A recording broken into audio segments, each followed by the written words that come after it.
Hello everyone, this is Aji and welcome to the tutorial of Java programming language. So last వీడియోలో మనం method అంటే ఏంటి, అలాగే advantages of methods, మెథడ్ని ఎలా create చేయాలి, అలాగే మెథడ్లో ఉండే కేటగిరీస్ ఏంటి, మెథడ్ని ఎలా కాల్ చేయాలో నేర్చుకున్నాం. ఇప్పుడు పార్ట్ 2లో type of methods, return type, method return type, అలాగే స్టాక్ మెకానిజం గురించి చూద్దాం. లాస్ట్ వీడియోలో నేను మీకు చెప్పాను system dot out dot println అనేది కూడా ఒక మెథడ్ అని చెప్పాను.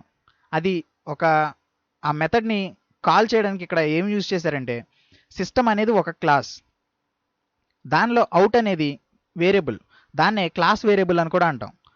సో ఇక్కడ అవుట్ అనేది ఒక ఆబ్జెక్ట్ అవుతుంది, ఎందుకంటే క్లాస్లో ఉండే వేరియబుల్స్ని లేదా క్లాస్ని రిఫర్ చేసే వేరియబుల్స్ని మనం ఆబ్జెక్ట్స్ అంటాం. అందుకే ఇక్కడ system dot out is nothing but an object. ఇది మొత్తాన్ని ఒక ఆబ్జెక్ట్ అంటాం. ప్రింట్ఎల్ఎన్ అనేది ఒక మెథడ్. ఆ మెథడ్ ఎక్కడ ఉంటుందంటే ప్రింట్ స్ట్రీమ్ అనే ఒక క్లాస్లో ఉంటుంది. ఈ ప్రింట్ స్ట్రీమ్ అనే క్లాస్లో ప్రింట్ఎల్ఎన్ అనేది ఒక మెథడ్. ప్రింట్ స్ట్రీమ్లో ఇంకా చాలా మెథడ్స్ ఉన్నాయి, మనం ప్రజెంట్ యూజ్ చేసేది ఈ ఒక్క మెథడే కాబట్టి ఫస్ట్ దీన్ని చూద్దాం. ప్రింట్ఎల్ఎన్ అనేది ఒక మెథడ్. మనం ఒక మెథడ్ని కాల్ చేయాలంటే ఖచ్చితంగా ఒక ఆబ్జెక్ట్ని యూజ్ చేసి కాల్ చేసుకోవాలి. ఇక్కడ ఆబ్జెక్ట్గా ఏది యూజ్ అవుతుందంటే సిస్టమ్ డాట్ అవుట్ అనేది ఒక ఆబ్జెక్ట్గా యూజ్ అవుతుంది. కాబట్టి ఆబ్జెక్ట్ డాట్ మెథడ్ నేమ్, ఇది మెథడ్ని కాల్ చేసుకోవడానికి. అందుకే మనం ప్రింట్ఎల్ఎన్ ఇలా రాస్తాం, system dot out dot println అని ఇలా రాస్తాం. ఓకే, ఇది అయిపోయింది. నెక్స్ట్ పార్ట్ 2లో ఏంటంటే మనం టైప్స్ ఆఫ్ మెథడ్ చూడాలి. టైప్స్ వచ్చేసరికి మెథడ్లో 2 టైప్స్ ఉన్నాయి. There are two types of methods. So ఏమేమి మెథడ్స్ అంటే, ఒకటి ఇన్స్టాన్స్ మెథడ్, దీన్నే నాన్ స్టాటిక్ మెథడ్ అని కూడా అంటాం. సెకండ్ వన్ వచ్చి static method. First instance method చూద్దాం. Method declaration or creation in instance method. Instance method is nothing but normal method. మనం నార్మల్గా మెథడ్ని ఎలా క్రియేట్ చేస్తామో దాన్ని ఇన్స్టాన్స్ మెథడ్ అని కూడా అంటాం. వాయిడ్ రిటర్న్ టైప్, ఇక్కడ రిటర్న్ టైప్ ఏం తీసుకోలేదు కాబట్టి వాయిడ్. మెథడ్ నేమ్ పారామీటర్స్ ఏమి లేవు, కావాలంటే మీరు పారామీటర్స్ కూడా ఇచ్చుకోవచ్చు. ఇది ఒక ఎగ్జాంపుల్ కాబట్టి నేను ఇలా తీసుకున్నాను. బాడీ ఆఫ్ ది మెథడ్, ఇది instance method. Method declaration in static method. Static మెథడ్లో వచ్చేసరికి ఇక్కడ స్టాటిక్ అనే కీవర్డ్ వాడతాం, అంతే డిఫరెన్స్. స్టాటిక్ అనే కీవర్డ్ వాడతాం, కానీ మెథడ్ కాలింగ్లో ఈ స్టాటిక్కి ఇన్స్టాన్స్కి డిఫరెన్స్ ఉంటుంది. అది నేను ప్రోగ్రామ్ రాసేటప్పుడు చెప్తాను. ఇక్కడ చూడండి, స్టాటిక్ మెథడ్ని మనం 3 వేస్లో కాల్ చేసుకోవచ్చు. ఒకటి ఆబ్జెక్ట్ని యూజ్ చేసి కాల్ చేసుకోవచ్చు, లేదా క్లాస్ నేమ్ని యూజ్ చేసి కాల్ చేసుకోవచ్చు, అలాగే డైరెక్ట్గా మెథడ్ని కాల్ చేసేయచ్చు. ఈ 3 వేస్ నేను ప్రోగ్రామ్ చెప్పేటప్పుడు చెప్తాను. Method return types. First one is primitive. మనకు తెలుసు రిటర్న్ టైప్స్ ప్రిమిటివ్ డేటా టైప్స్లో టోటల్ 8 ప్రిమిటివ్ డేటా టైప్స్ ఉన్నాయి. Integer, character, long, float, double, boolean, ఇవన్నీ ప్రిమిటివ్ డేటా టైప్స్. వాటికి ఏంటంటే మనం రిటర్న్ టైప్ రాసుకోవాలి. ఇది ఒక ఎగ్జాంపుల్, ఒక టైప్ ఆఫ్ రిటర్న్ టైప్ అనమాట మెథడ్లో. నెక్స్ట్ ఇంకోటి ఏంటంటే, ఇది సెకండ్ ఎగ్జాంపుల్ బులియన్కి. ఇది నెక్స్ట్ ఏంటంటే సెకండ్ది non primitive or class type. మనం ఒక క్లాస్తో కూడా క్లాస్ నేమ్ని యూజ్ చేసి కూడా మెథడ్ని క్రియేట్ చేసుకోవచ్చు. ఇక్కడ టెస్ట్ అనేది క్లాస్ నేమ్ అయితే మనం క్లాస్ నేమ్ని యూజ్ చేసి మెథడ్ ఇలా క్రియేట్ చేస్తాం. Class name space method name. అలాగే మనం ఇక్కడ క్లాస్ నేమ్ని యూజ్ చేసి మెథడ్ని క్రియేట్ చేసేటప్పుడు ఒక ఆబ్జెక్ట్ని మనం రిటర్న్ చేయాలి, ఒక క్లాస్ వేరియబుల్ని మనం రిటర్న్ చేయాలి. ఇక్కడ క్లాస్ వేరియబుల్ అంటే ఆబ్జెక్ట్ కాబట్టి ఫస్ట్ మనం ఇక్కడ ఒక ఆబ్జెక్ట్ని క్రియేట్ చేసుకోవాలి. Class name object name equal to new class name semicolon. Okay, ఇక్కడ ఏంటంటే మనం క్రియేట్ చేసిన ఆబ్జెక్ట్ని ఇక్కడ రిటర్న్ చేసుకోవాలి. Return object. ఇది టెస్ట్ ఇక్కడ టెస్ట్ రాసినప్పుడు రిటర్న్ ఆబ్జెక్ట్ని రిటర్న్ చేసుకోవాలి మనం. ఇది సెకండ్ టైప్. థర్డ్ టైప్ ఏంటంటే ఎరే టైప్. ఎరే టైప్లో ఏంటంటే మనం ఒక ఎరేకి వేరియబుల్ని ఎలా క్రియేట్ చేస్తామంటే, ఫస్ట్ ఇక్కడ చూడండి, ఎరే టైప్ కాబట్టి ఇంటీజర్ అనేది జస్ట్ డేటా టైప్. మనకి ఎరే టైప్ కావాలి కాబట్టి 2 బ్రాకెట్స్ తీసుకుంటాం, స్క్వేర్ బ్రాకెట్స్ తీసుకుంటాం. ఇది ఎరే టైప్ అవుతుంది. ఇప్పుడు ఎరే టైప్. Next method name. అలాగే ఇక్కడ ఒక ఎరేకి వేరియబుల్ని క్రియేట్ చేయాలంటే, ఒక ఎరేని క్రియేట్ చేయాలంటే ఫస్ట్ ఎరే టైప్, అలాగే ఎరే నేమ్. మనం ఏదైతే వేరియబుల్ తీసుకుంటామో, ఏదైతే నేమ్ ఆఫ్ ది ఏరియా అనమాట. ఇక్కడ ఏదైతే ఏరియా తీసుకుంటామో అది. నెక్స్ట్ ఈక్వల్ టు కొత్త ఏరియా క్రియేట్ చేస్తున్నాం కాబట్టి న్యూ అనే కీవర్డ్ వాడుకోవాలి. న్యూ. అలాగే మన సైజ్ ఆఫ్ ది ఏరే, మనకి ఏరే సైజ్ ఎంత కావాలనేది ఇక్కడ ఇచ్చుకోవచ్చు. ఇక్కడ 10 ఇవ్వచ్చు, లేదా 100 ఇవ్వచ్చు, మీ ఇష్టం ఎంతైనా ఇవ్వచ్చు. ఇప్పుడు ఆ వేరియబుల్ని రిటర్న్ చేయాలి, ఎందుకంటే ఇక్కడ రిటర్న్ టైప్ ఎరే టైప్ ఉంది కాబట్టి. ఇక్కడ రిటర్న్ టైప్ క్లాస్ టైప్ ఉంది కాబట్టి మనం ఆబ్జెక్ట్ని రిటర్న్ చేసాం. ఇక్కడ ఎరే టైప్ ఉంది కాబట్టి ఒక ఎరే నేమ్ని, ఎరే వేరియబుల్ని రిటర్న్ చేయాలి. అలాగే ఇక్కడ స్టాక్ మెకానిజం నేను ప్రోగ్రామ్ చెప్పేటప్పుడు చెప్తాను. ఫస్ట్ ప్రోగ్రామ్ చూద్దాం. సో ప్రోగ్రామ్ చేయడానికి మనం ఎక్లిప్స్ని లోడ్ చేసుకోవాలి. ఒకవేళ ఎక్లిప్స్ లేకపోతే సెకండ్ వీడియో చూడండి, ఎక్లిప్స్ ఎలా డౌన్లోడ్ చేయాలి, అలాగే ఎక్లిప్స్లో ప్రోగ్రామ్ ఎలా రాయాలో నేను నా సెకండ్ వీడియోలో చెప్పాను.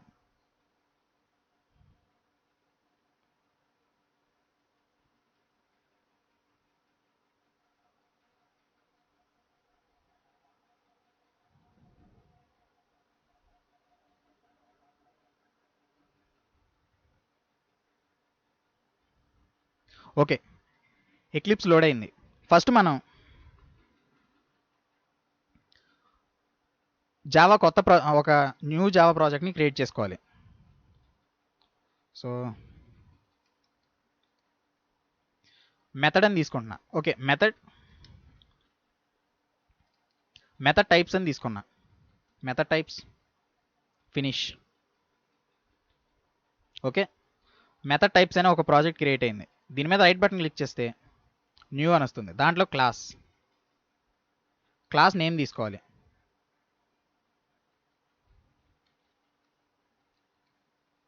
Method type. Okay, finish. మనకి ఇక్కడ ఒక క్లాస్ క్రియేట్ అయింది. మెథడ్ టైప్ అనే నేమ్తో ఒక క్లాస్ క్రియేట్ అయింది.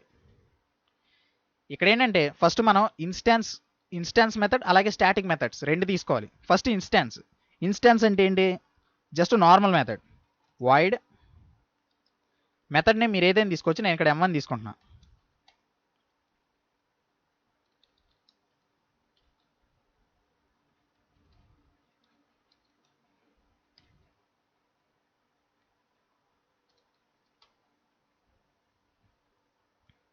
ప్రింట్ఎల్ఎన్ మన ఇష్టం, ఏదైనా స్ట్రింగ్ని ఇక్కడ ప్రింట్ చేసుకోవచ్చు. నేనేం ప్రింట్ చేస్తున్నానంటే ఇన్స్టాన్స్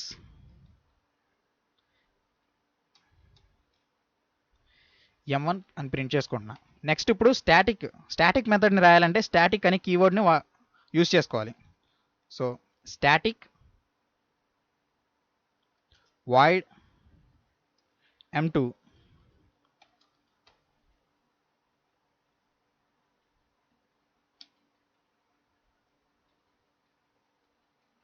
ఇక్కడ స్టాటిక్ మన ఇష్టం, స్ట్రింగ్ అంటే ఏదైనా ప్రింట్ చేసుకోవచ్చు. Static M2. ఓకే, రెండు మెథడ్స్ తీసుకున్నాం. ఇప్పుడు ఏంటంటే ఈ 2 మెథడ్స్కి మనం ఆబ్జెక్ట్ని క్రియేట్ చేయాలి. సో ఈ 2 మెథడ్స్ని కాల్ చేయాలంటే మనం ఆబ్జెక్ట్ క్రియేట్ చేసుకోవాలి. ఆబ్జెక్ట్ క్రియేట్ చేయాలంటే ఫస్ట్ మెయిన్ మెథడ్ రాయాలి.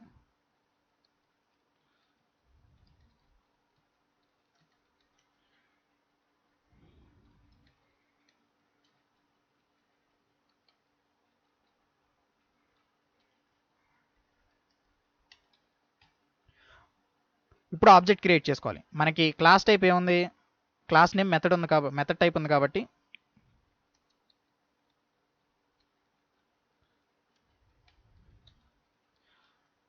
ఆ క్లాస్ నేమ్తో మనం మెథడ్ క్రియేట్ చేసుకోవాలి.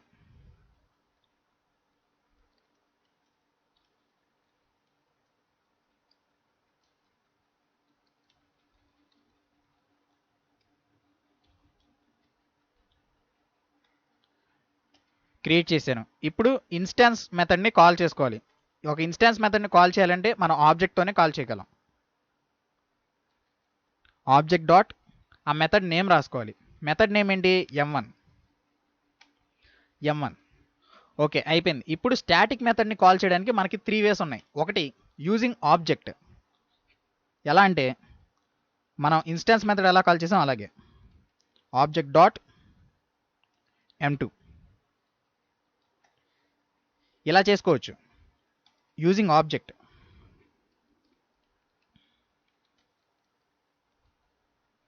Using object. నెక్స్ట్ ఇంకోటి ఏంటంటే క్లాస్ నేమ్తో కూడా క్రియేట్ చేసుకోవచ్చు. మెథడ్ టైప్ డాట్ M2 ఇలా కూడా క్రియేట్ చేసుకోవచ్చు. ఇక్కడ మీకు వార్నింగ్ వచ్చింది. వార్నింగ్ వచ్చినా పర్వాలేదు, ఎర్రర్ వస్తేనే ప్రాబ్లం. వార్నింగ్ వచ్చినా మనకి ఎగ్జిక్యూట్ అవుతుంది ప్రోగ్రామ్. ఓకేనా? సో వార్నింగ్ వచ్చిందని తప్పులు ఎతకడానికి ట్రై చేయొద్దు. కరెక్టే, వార్నింగ్ మామూలుగా వచ్చిందంతే. ఓకే, సో ఎర్రర్ వస్తేనే మనకి ప్రాబ్లం. Method type. సో 2 వేస్ అయిపోయినాయి. థర్డ్ వే ఏంటంటే ఆబ్జెక్ట్ డాట్ అలాగే క్లాస్ డాట్ అని మీరు రాయకుండా డైరెక్ట్గా M2 రాసేయచ్చు. డైరెక్ట్గా M2తో డైరెక్ట్ మెథడ్ని మీరు ఇక్కడ కాల్ చేసేయచ్చు. ఇక్కడ క్లాస్ నేమ్ డాట్ అని లేదా ఆబ్జెక్ట్ డాట్ అని ఏం పెట్టాల్సిన అవసరం లేదు. కావాలంటే ఒకసారి రన్ చేద్దాం.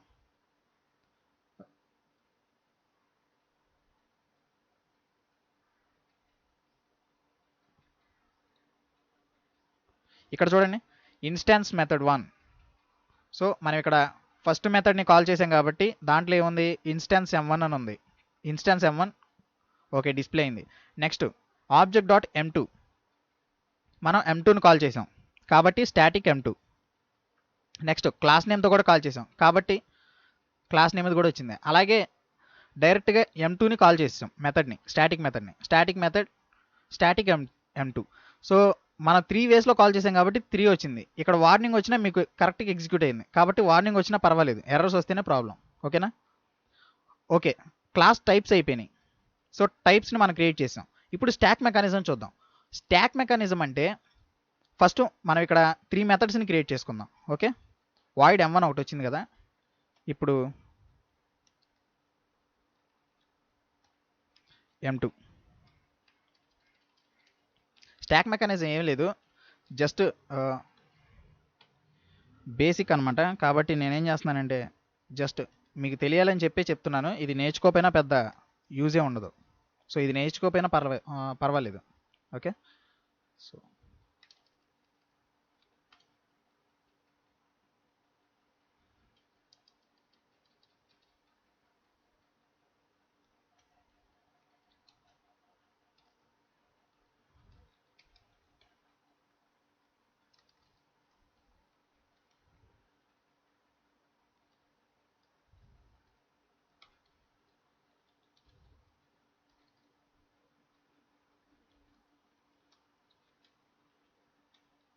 ఓకే, ఇక్కడ నేను త్రీ మెథడ్స్ని క్రియేట్ చేశా.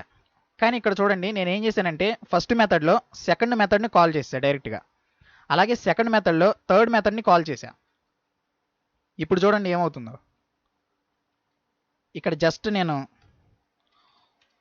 ఒక ఆబ్జెక్ట్ని క్రియేట్ చేసి ఓన్లీ M1 ఒక్కదాన్నే కాల్ చేశా. ఒకసారి అవుట్పుట్ చూడండి.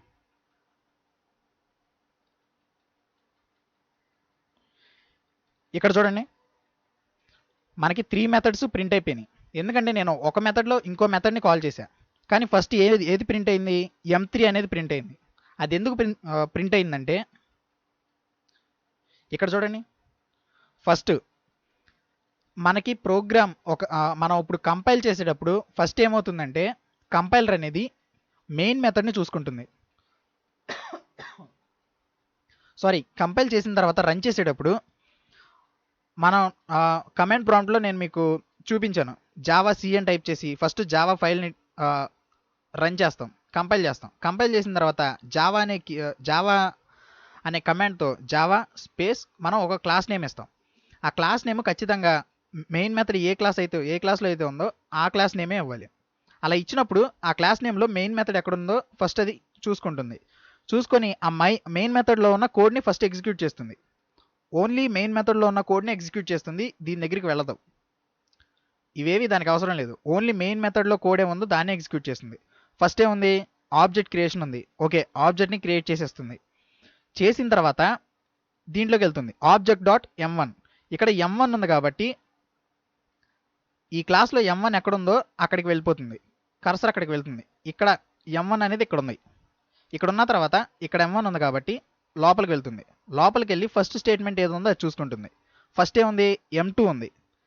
మళ్ళీ కర్సర్ ఏమవుతుందంటే ఈ M2 నుంచి ఈ M2 ఎక్కడైతే ఉందో ఆ ప్లేస్కి వెళ్తుంది. అక్కడికి వెళ్ళి ఫస్ట్ స్టేట్మెంట్ చూస్తుంది. చూసిన తర్వాత ఇక్కడ ఏముంది, M3 ఉంది. M3 ఉంది కాబట్టి మళ్ళీ ఏమవుతుందంటే కర్సర్ అనేది M3 ఫంక్షన్లోకి వెళ్తుంది, M3 మెథడ్లోకి వెళ్తుంది. మళ్ళీ M3లో ఏముంది, ఇక్కడ M3లో system dot out dot print L N M3 అనేది ఉంది కాబట్టి ఫస్ట్ దీన్ని ప్రింట్ చేస్తుంది. M3 ప్రింట్ అయిపోయింది. Next okay M3 function M3 అయిపోయింది. నెక్స్ట్ స్టేట్మెంట్ ఏముంది, system dot out dot println M2 method ఉంది కాబట్టి M2 మెథడ్ని ప్రింట్ చేస్తుంది. M2 మెథడ్ని ప్రింట్ చేసింది. ఇది కూడా అయిపోయింది. సో M2 మెథడ్ అనేది ఇక్కడ కాల్ అయింది కాబట్టి దీంట్లోకి వచ్చింది. ఈ రెండు స్టేట్మెంట్స్ అయిపోయినాయి కాబట్టి ఇది అయిపోయింది. నెక్స్ట్ దీంట్లోకి వెళ్తుంది, system dot out dot println M1 అనే మెథడ్ని ప్రింట్ చేస్తుంది. M1 అనే మెథడ్ని ప్రింట్ చేసింది. సో ఇలా 3 మెథడ్స్ ప్రింట్ అయిపోయినాయి. అంటే ఇక్కడ మనం ఓన్లీ ఒక్క మెథడ్కే ఆబ్జెక్ట్ని క్రియేట్ చేసాం, ఆబ్జెక్ట్తో ఒక్క మెథడ్నే కాల్ చేసాం. కానీ ఆ ఒక్క మెథడ్ని కాల్ చేయడం వల్ల దీనిలో ఉన్న 3 మెథడ్స్ని మనం ఎగ్జిక్యూట్ చేయగలిగాం. ఎలా అంటే ఒక మెథడ్లో ఇంకో మెథడ్ని కాల్ చేయడం వల్ల. దీన్నే స్టాక్, ఈ టోటల్ ప్రాసెస్ ఎలా జరుగుతుందంటే ఒక స్టాక్ మెకానిజంలో జరుగుతుంది. స్టాక్ అంటే తెలుసు కదా, last in first out. So last in అని మనం ఎప్పుడు వెళ్ళాం, ఫస్ట్ M1 అనేది లోడ్ అయింది, ఆ తర్వాత M2 అనే ఫంక్షన్ లోడ్ అయింది, మెథడ్ లోడ్ అయింది.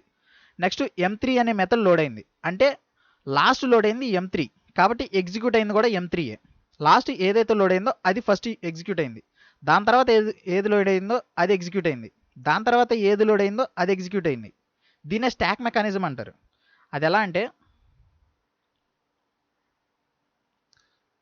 ఇక్కడ చూడండి, ఫస్ట్ మనం ఆబ్జెక్ట్ని క్రియేట్ చేయక ముందు ఒక ఎంటీ స్టాక్ అనేది ఉంటుంది. ఓకే, దాంట్లో ఎలాంటి వేరియబుల్స్ కానీ మెథడ్స్ కానీ ఏ ఉండవు.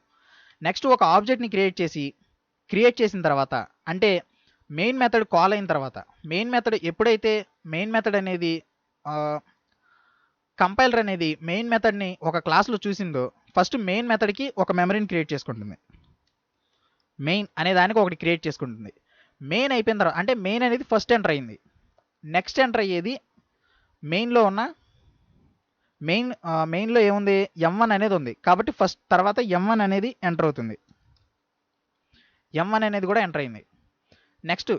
నెక్స్ట్ ఇక్కడ చూడండి, M1 ఎంటర్ అయిన తర్వాత M1లో మనం M2ని కాల్ చేసాం కాబట్టి నెక్స్ట్ M2 ఎంటర్ అవుతుంది. ఓకే, M2 కూడా ఎంటర్ అయింది. మనం M2లో ఏం చేసాం, M3ని కాల్ చేసాం. అంటే ఏంటి, నెక్స్ట్ స్టాక్లోకి M3 అనేది ఎంటర్ అవుతుంది. ఓకే, స్టాక్లోకి ఈ 4 మెథడ్స్ వచ్చేసినాయి. ఇప్పుడేంటి, last in first out. Stack మెకానిజంలో మనం చూడాల్సింది ఏంటి, లాస్ట్ ఇన్ ఫస్ట్ అవుట్. అంటే లాస్ట్ ఏదైతే వచ్చిందో అది ఫస్ట్ ఎగ్జిక్యూట్ అవ్వాలి కాబట్టి ఫస్ట్ M3 ఎగ్జిక్యూట్ అవుతుంది. M3 ఎగ్జిక్యూట్ అవుతుంది కాబట్టి మనకి ఇక్కడ M3 అనేది వచ్చింది. సో ఇక్కడ చూడండి, M3 అనేది ప్రింట్ అయింది కాబట్టి M3 ఎగ్జిక్యూట్ అయింది. ఎగ్జిక్యూట్ అయిన తర్వాత ఏమవుతుందంటే ఈ స్టాక్ మెకానిజంలో ఏదైతే ఎగ్జిక్యూట్ అయిందో దానికి డిస్ట్రాయ్ చేసేస్తుంది. అంటే ఆ మెథడ్ యొక్క ఎలా చెప్పాలి, ఆ మెథడ్ యొక్క అడ్రస్ని అది డిస్ట్రాయ్ చేసేస్తుంది, ఆ మెమరీని డిస్ట్రాయ్ చేసేస్తుంది. డిస్ట్రాయ్ చేసినప్పుడు ఏమైందంటే స్టాక్లో ఈ మెథడ్ పోతుంది. నెక్స్ట్ ఏముంది, M2. తర్వాత M2 ఎగ్జిక్యూట్ అవుతుంది. M2 ఎగ్జిక్యూట్ అవ్వగానే ఇది కూడా డిస్ట్రాయ్ చేసేస్తుంది. ఓకే, డిస్ట్రాయ్ అయిపోయింది. నెక్స్ట్ ఏంటంటే M1 ఎగ్జిక్యూట్ అవుతుంది. M1 కూడా ఎగ్జిక్యూట్ అయిన తర్వాత ఈ M1 కూడా డిస్ట్రాయ్ అయిపోతుంది. ఇక్కడ చూడండి, టోటల్గా అన్ని ఎగ్జిక్యూట్ అయిపోయినాయి. అంటే ఏంటి, ఈ టోటల్ ఆబ్జెక్ట్ డాట్ M1 అనేది అయిపోయిన తర్వాత చూడండి క్లోజ్డ్ కర్లీ బ్రేసెస్, అంటే మెయిన్ మెథడ్ ఎండింగ్కి వచ్చేసాం. మెయిన్ మెథడ్ ఎండింగ్కి వచ్చిన తర్వాత ఈ మెయిన్ మెథడ్తో కూడా మనకు పని లేదు, ఎందుకంటే మనకు కావాల్సిన డిస్ప్లే మనకు వచ్చేసింది కాబట్టి, ఆ డిస్ప్లే కూడా వచ్చింది కాబట్టి ఈ మెయిన్ మెథడ్ యొక్క మెయిన్ మెథడ్ ఉన్న మెమరీ కూడా పోతుంది. స్టార్టింగ్ ఎలా అయితే ఎంటీ స్టాక్ ఉందో ఎండింగ్లో కూడా, అంటే మెయిన్ మెథడ్ టోటల్గా ఎగ్జిక్యూట్ అయిపోయిన తర్వాత కూడా ఒక ఎంటీ స్టాక్ అనేది క్రియేట్ అవుతుంది. అంటే ఆ ప్రెజెంట్ ఉన్న స్టాక్ అనేది ఎంటీ అయిపోతుంది. ఫస్ట్ ఎంటీగా ఉంది, ఆ తర్వాత మెథడ్స్ను లోడ్ చేసుకుంది, ఆ తర్వాత ఒక్కో మెథడ్ అని ఎగ్జిక్యూట్ అయిపోయింది, లాస్ట్కి వచ్చేసరికి ఎంటీ స్టాక్ అయిపోతుంది. ఇదే స్టాక్ మెకానిజం. ఓకే, ఈ వీడియోలో మనం మొత్తం 3 చూసాం. ఏవేంటి, టైప్స్ ఆఫ్ మెథడ్స్ చూసాం, అలాగే మెథడ్ రిటర్న్ టైప్స్ చూసాం. 3 types of return types, class type, అలాగే ప్రిమిటివ్ టైప్, అలాగే array type. Okay, types of methods, instance అలాగే స్టాటిక్ మెథడ్. మనకి మెథడ్స్లో ఈ రెండే ఉంటాయి, మనం ఏ మెథడ్ రాయాలన్నా ఈ రెండింటితోనే రాయగలం, స్టాటిక్ లేదా ఇన్స్టాన్స్. స్టాక్ మెకానిజం మీకు అవ్వకపోయినా పర్లేదు, కానీ ఒకసారి చూస్తే అర్థమైపోతుంది. సో స్టాక్ మెకానిజం అంతగా ఇంపార్టెంట్ కాదు, కాకపోతే మీకు మెథడ్స్ అనేవి ఎలా ఎగ్జిక్యూట్ అవుతున్నాయో నేను చెప్పాను. ఓకే, సో నెక్స్ట్ వీడియోలో కన్స్ట్రక్టర్స్ గురించి చూద్దాం. ఓకేనా, మనకి టోటల్ 5 ఉన్నాయి కదా, దాంట్లో మెథడ్స్ అనేది అయిపోయింది. నెక్స్ట్ కన్స్ట్రక్టర్స్ చూద్దాం. కన్స్ట్రక్టర్స్ కూడా చూడడానికి మెథడ్ లాగానే ఉంటాయి, కాకపోతే కొంచెం లైట్గా డిక్లరేషన్లో డిఫరెన్స్ ఉంటుందన్నమాట. ఓకే, సో మీకు నా వీడియోస్ నచ్చినట్లయితే నా ఛానల్ని సబ్స్క్రైబ్ చేయండి. నెక్స్ట్ వీడియోలో మళ్ళీ కలుద్దాం. అంటిల్ దెన్ దిస్ ఈజ్ అర్జింగ్ సైనింగ్ అవుట్.